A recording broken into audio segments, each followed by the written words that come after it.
ಬೆಂಗಳೂರು ಚಲೋ ಮುಖ್ಯಮಂತ್ರಿ ಮನೆಗೆ ಮುತ್ತಿಗೆ ಯಶಸ್ವಿಗೊಳಿಸಲು ಕರೆ.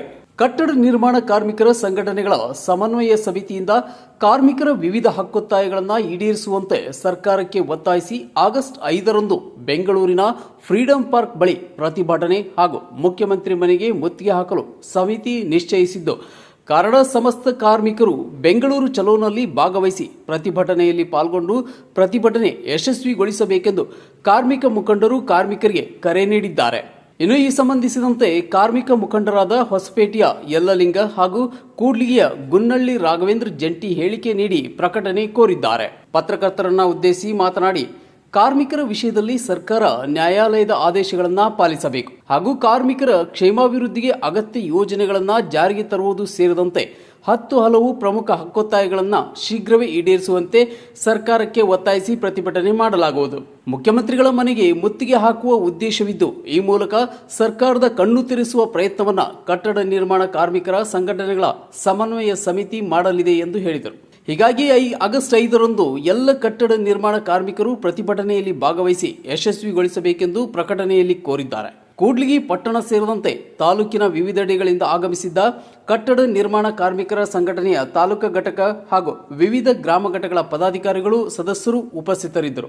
ಆಗಲೇ ಕರ್ನಾಟಕ ರಾಜ್ಯದ ಸಮನ್ವಯ ಸಮಿತಿ ಭಾಗವಾಗಿ ಅಂದರೆ ರಾಷ್ಟ್ರೀಯ ಮಟ್ಟದ ಕೇಂದ್ರ ಸಂಘಟನೆಗಳ ಒಕ್ಕೂಟಗಳು ಎಲ್ಲರೂ ಸೇರಿದಂತೆ ಈಗಾಗಲೇ ನಮ್ಮ ರಾಜ್ಯದ ಕಲ್ಯಾಣ ಮಂಡಳಿಯ ಸಾವಿರಾರು ಕೋಟಿ ರೂಪಾಯಿ ಹಣವನ್ನು ಈ ಹಿಂದಿದ್ದಂಥ BJP ಸರ್ಕಾರದ ಆದಿಯಾಗಿ ಪ್ರೆಸೆಂಟಲ್ಲಿರುವಂಥ ಸಂತೋಷ್ ಲಾಡ್ ಕಾರ್ಮಿಕರ ಆದಿಯಾಗಿ ಕಲ್ಯಾಣ ಮಂಡಳಿ ಅಧಿಕಾರಿಗಳ ಇಂದ ಹಿಡಿದು ಕಲ್ಯಾಣ ಮಂಡಳಿ ದುಡ್ಡನ್ನು ಇವತ್ತು ಸಿಕ್ಕಾಪಟ್ಟೆ ದುರುಪಯೋಗ ಆಗ್ತಕ್ಕಂಥ ನಿಟ್ಟಿನಲ್ಲಿ ಕಟ್ಟಡ ಕಾರ್ಮಿಕರಿಗೆ ಇರುವಂಥ ರಾಜ್ಯದ ಭಾಳಷ್ಟು ಬಹುತೇಕ ಬಡ ಕಾರ್ಮಿಕರಿಗೆ ಯಾವುದೇ ಸೌಲಭ್ಯ ಬರ್ತಾ ಇಲ್ಲ.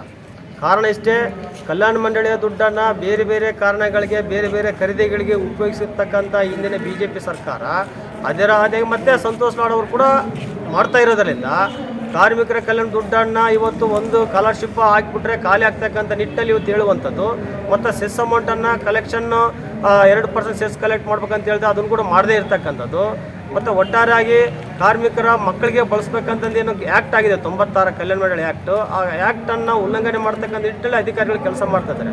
ಸೊ ಹಾಗಾಗಿ ರಾಜ್ಯದ ಒಟ್ಟಾರೆಯಾಗಿರುವಂಥ ಎಲ್ಲ ಸಮನ್ವಯ ಸಮಿತಿಯ ಸಂಘಟನೆಗಳು ಒಟ್ಟುಗೂಡಿ ನಾಳೆ ಮುಖ್ಯಮಂತ್ರಿ ಮನೆ 4ಕ್ಕೆ ನಾವು ಒಂದು ಚಲೋವನ್ನು ಹಾಕ್ತಾಯಿದ್ದೀವಿ. ಈ ಚಲೋದಲ್ಲಿ ನಾವು ಹಲವಾರು ಬಾರಿ ಮನವಿಗಳನ್ನು ಕೊಟ್ಟಿದ್ದೀವಿ. ಈ ಚಲೋ ಹೋರಾಟದಲ್ಲಿ ಕಟ್ಟಡ ಕಾರ್ಮಿಕರಿಗೆ ಏನು ಸಿಗಬೇಕಿತ್ತೆ ಕಾನೂನು ರೀತಿಯಲ್ಲಿ ಸೌಲಭ್ಯಗಳು ಸಿಗಬೇಕಂತ ನಿಟ್ಟಲ್ಲಿ ನಾವು ವಿಜಯನಗರ ಜಿಲ್ಲೆಯಿಂದನೇ ಸುಮಾರು 100 ಸಂಖ್ಯೆಯಲ್ಲಿ ಕಾರ್ಮಿಕರು ಒಂದು ಟ್ರೈನ್ ಮೂಲಕ, ಬಸ್ ಮೂಲಕ, ಟ್ಯಾಕ್ಸ್ಗಳ ಮೂಲಕ ಹೋಗ್ತಾ ಇದ್ದೀವಿ. ಸೊ ಹಾಗೆ ಮಾನ್ಯ ಮುಖ್ಯಮಂತ್ರಿಗಳು, ಮಾನ್ಯ ಕಾರ್ಮಿಕ ಸಚಿವ ಸಂತೋಷ್ ಲಾಡ್ ಅವರು ಅವರಿಗೆ ಇವರು ಮನದಟ್ಟು ಮಾಡಬೇಕು, ಒಂದು ಸಮಗ್ರ ತಿಳುವಳಿಕೆಯನ್ನು ಕಾನೂನನ್ನು ತಿಳ್ಕೊಂಡು ನಿಜವಾಗ್ಲೂ ಕೂಡ ಕಾರ್ಮಿಕರಿಗೆ ಏನು ಸೌಲಭ್ಯ ಸಿಗಬೇಕಾಗಿದೆ ಅದನ್ನು ಕೊಡಬೇಕಂತ ನಿಟ್ಟಿನಲ್ಲಿ ನಾವೆಲ್ಲರೂ ಕೂಡ ಹೋಗ್ತಾ ಇದ್ದೀವಿ. ಸೊ ಹಾಗಾಗಿ ಕಾರ್ಮಿಕ ಸಚಿವರು ಮತ್ತು ಅಲ್ಲಿರುವಂಥ ಕಲ್ಯಾಣ ಮಂಡಳಿಯ CO ಅವರು ಈ ಕೂಡಲೇ ಕಾರ್ಮಿಕರ ಸಂಬಂಧಪಟ್ಟಂಥ ಸ್ಕಾಲರ್ಶಿಪ್ಪು, ಮದುವೆ ಸಾಧನ, ಪಿಂಚಣಿ, ಮೆಡಿಕಲ್ಲು, ಆಮೇಲೆ ಆನ್ಲೈನ್ ಸಮಸ್ಯೆ, ಒಟ್ಟಾರೆಯಾಗಿ ಕಾರ್ಮಿಕರಿಗೆ ಯಾವುದೇ ಸೌಲಭ್ಯ ಸಿಗಬಾರ್ದಂಥ ನಿಟ್ಟಿನಲ್ಲಿ ಬೋಗಸ್ ಕಾರ್ಡ್ ಹೆಸರಿನಲ್ಲಿ ಇವರು ಒಂದು ನೆಪವನ್ನು ಒಡ್ಡಿ ಸೌಲಭ್ಯ ವಂಚಿತರನ್ನಾಗಿ ಮಾಡ್ತಕ್ಕಂಥದ್ದು ಹಿನ್ನೆಲೆ ಒಳಗಡೆ ನಾವು ಖಂಡನೆ ಮಾಡ್ತಾ ಈ ಮುಖ್ಯಮಂತ್ರಿ ಮನೆ ಚಲೋಗಿ ನಾವು ಹೋಗ್ತಾ ಇದೀವಿ ಅಂತೇಳಿ ಈ ಮೂಲಕ ತಿಳಿಸಲಿಕ್ಕೆ ಬಯಸ್ತಾ ಇದ್ದೀವಿ.